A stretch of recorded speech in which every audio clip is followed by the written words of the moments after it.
Hey, you creatures of the night. Welcome to episode 70 of Mr. Robin's Hood podcast, our second annual Halloween episode. We are coming to you digitally from Studio C here on the haunted plains of northwest Oklahoma, where the coyotes howl like they're auditioning for The Voice. It is I, your fearless, he ain't afraid of no ghosts, co-host, and all-around somewhat ghoulish-looking podcaster, Robin Howeiler, or Mr. Robin to you. And of course, I'm joined as always by my fantabulous co-host who likes to tour college towns and go on scavenger hunts for cookies and bushes. Yes. My best pal forever and world-renowned expert in turning any holiday into a full-blown SWAT team incident report. I can do that. That's something I'm really good at. Mikkel Murray Robinson, known throughout the podcasting uni as Mikey on the mic. Mikey is the only person I know who could get kicked out of a haunted house for scaring the ghost. That's right.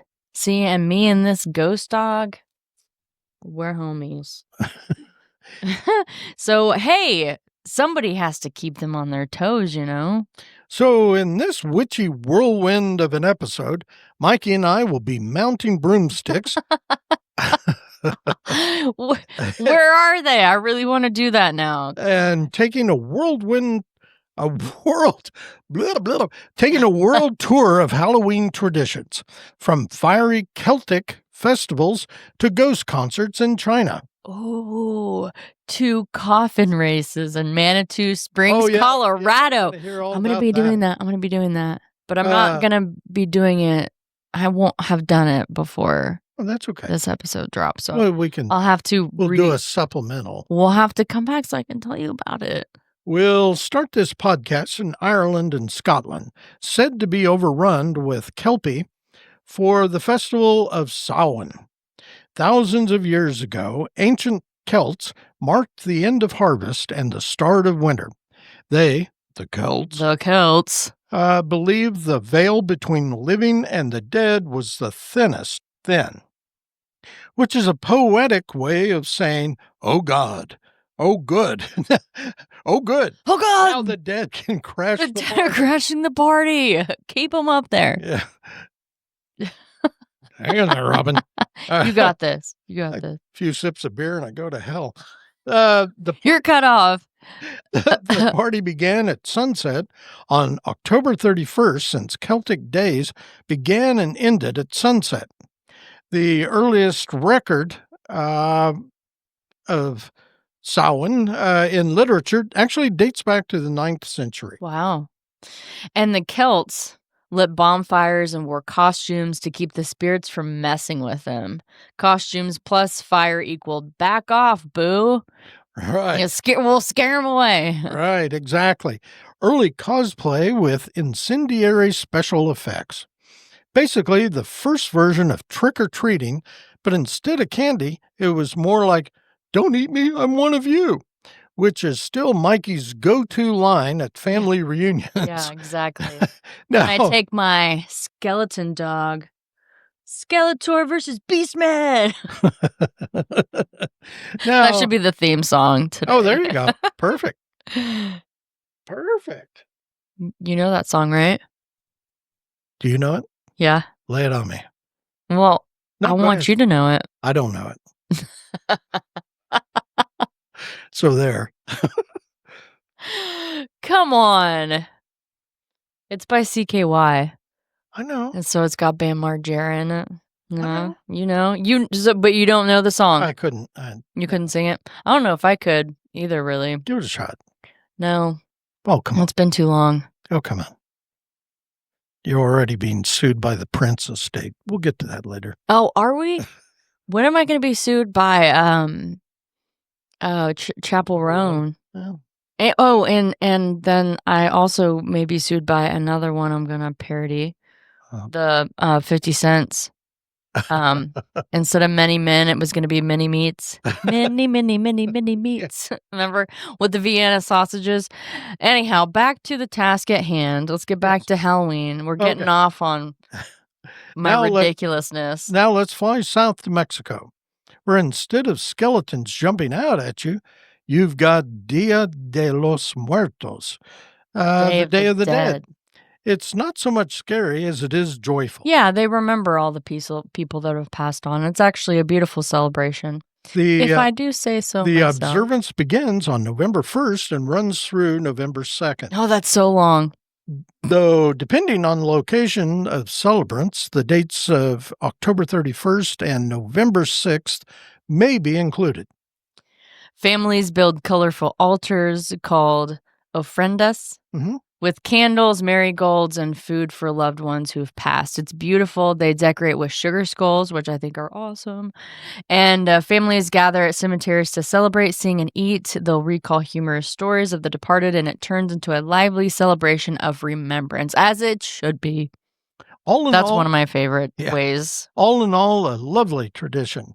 Though if Mikey built an altar, it'd be piled high with camera gear, paintbrushes, and at least one pumpkin that looks like it went through a wood chipper. Kind of. I like to carve pumpkins, and then I like to make the pumpkin seeds delicious little morsels to eat. There you go. Yeah, it's kind of a weird tradition that I just haven't been doing well at, but we're carving a pumpkin and making pumpkin seeds this year, Robin. Excellent. I'm in. Actually, I like pumpkin soup. Pumpkin soup? I said pumpkin seeds. Oh, okay. Pumpkin soup's probably good too, though, huh? It is. I've never had that per se. So our next... No, we'll do both. There you go. Okay, I'm sold. Next stop is going to be Japan, where the observance is known as the Obon Festival. It's held in summer, but it's their version of welcoming spirits back. Families clean graves, light lanterns to guide the souls home, and then release floating lanterns on rivers to send them back peacefully. Oh, I love that imagery of lanterns drifting off into the dark water. Yeah, it's rather poetic, really. Unless, of course, you're Mikey, who once tried that in Wolf Creek. The lantern that didn't go well. The lantern floated 6 feet downstream before Carlito the coyote stole it and used it as a nightlight. You know, coyotes are such dicks. Meanwhile, in China... back in China. There's I thought it was Japan. Ghost Festival. This one's kind of wild. People believe that restless spirits come back hangry. So they offer food, burn incense, and even leave out some stacks of paper money. That's the way to do it. And here's the kicker. They put on a big outdoor music festival to entertain the guests. That is baller. What if we combined all of these things into one? Oh, my. Whoa, did that We'd need a whole just week. blow your mind? Yeah. But we do all of the above. So anyhow, so they're kind of throwing a concert for an invisible audience, in other words. Exactly. That's pretty cool. Which honestly sounds like half the gigs I played during my musical period. Empty chairs. It's kind of like our podcast. That's even better comparison. Empty chairs, 3 guys at the bar, and apparently a couple of dead people clapping politely. But more on that later. I can hear them. I can hear the dead people clapping. In the Philippines, there's, and my Tagalog isn't worth a crap, so I'm just going to wag at this. It's Pang-ang on Luluwa. That was awesome. Groups go house to house on All Saints' Eve, which would be October 31st, singing in exchange for prayers for the souls in purgatory. Ooh, that seems like a bad deal. Purgatory. It's basically trick-or-treating, but instead of Snickers, you get a shot at salvation. Honestly, I think that's sweet. It's soul-lifting without the sugar hangover the next day and follow-on dental bills. It's about community and helping spirits move on. Like, hop along. Yeah. Good luck pitching that to American kids. Yeah. Trick or treat, here's your prayer card, Timmy. Mikey would not like that. I would riot. Yeah, absolutely. Should be like, hand over the king-size box of hot tamales. Nobody gets smashing shit.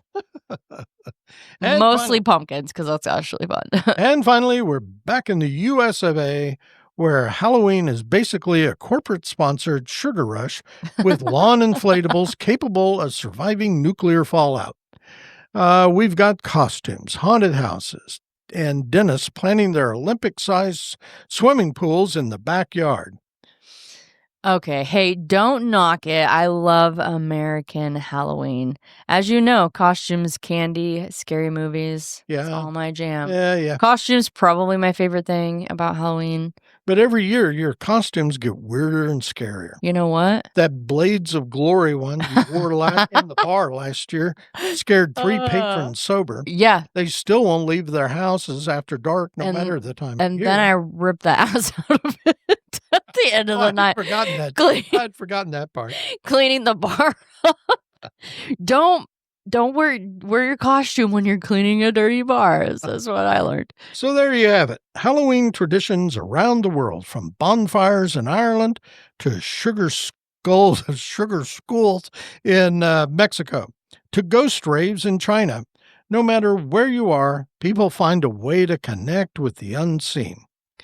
And I think Mikey is going to tell us about coffin racing. Yes, I would love to tell you more about the coffin racing. So I'm going to Colorado for a friend's birthday party. It's the big 4-0. I'm showing my age here. But anyhow, and it happens to be the weekend before Halloween. And we're going to what they call coffin races. And one, I'm like, ooh, that sounds like fun. I looked it up because I was like, I got to find out more about this, right? Mm-hmm. Mm-hmm. And one, I really wanted to know, like, how did they come up with this? Like, I need to know where this originated from. So the coffin races, which happens in Manitou Springs, Colorado, started as a way to honor a local woman, Emma Crawford. So Emma Crawford was a pianist who moved to Manitou Springs from Massachusetts in the late 1880s. She died of tuberculosis in 1891, and her dying wish was to be buried on the summit of the Red Mountain, right? This is where it gets really good. Her coffin was carried up the mountain by her lover, but was later moved to a different slope due to construction. Legend has it that during a heavy rainstorm, erosion washed pieces of her coffin down the mountain, and in a more dramatic retelling, her entire coffin slid all the way down to the bottom of the mountain. And then, Manitou Springs decided in the mid-1990s, after the town brainstormed ideas to attract visitors, the races, which feature decorated coffins pulled by pallbearers, are a Halloween-themed celebration that commemorates the local legend of Emma Crawford, who died in the late 1880s and is said to be buried on that Red Mountain. So and I had this brilliant idea because I was like, now I want to be a part of the coffin races. I don't want to just go wash a shit.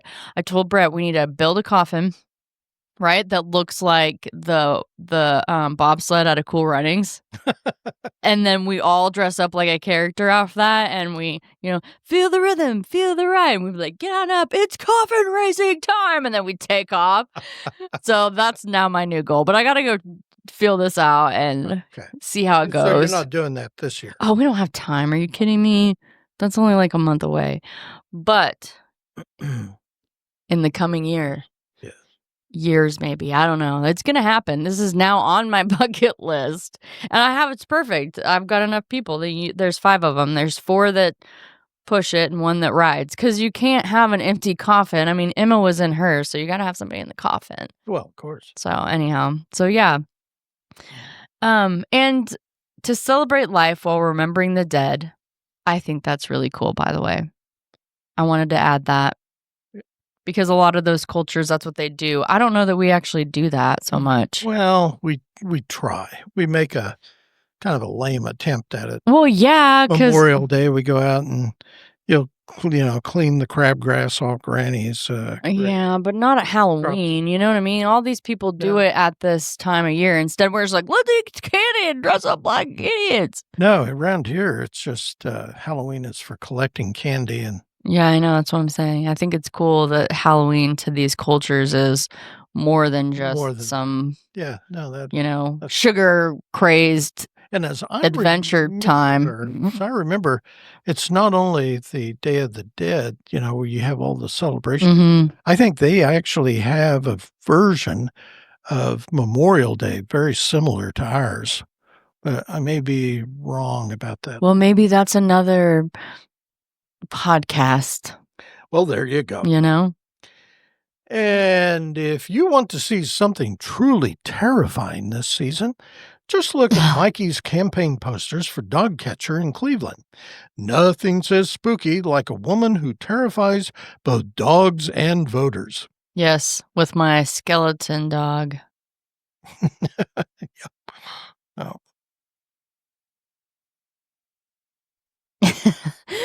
I'm still trying to get over your wisecracks about my family reunions and the Blades of Glory costume, so you might want to back off the cheap shots, bucko, because I'm about to sick Rocco, the Skeletor dog, on your ass.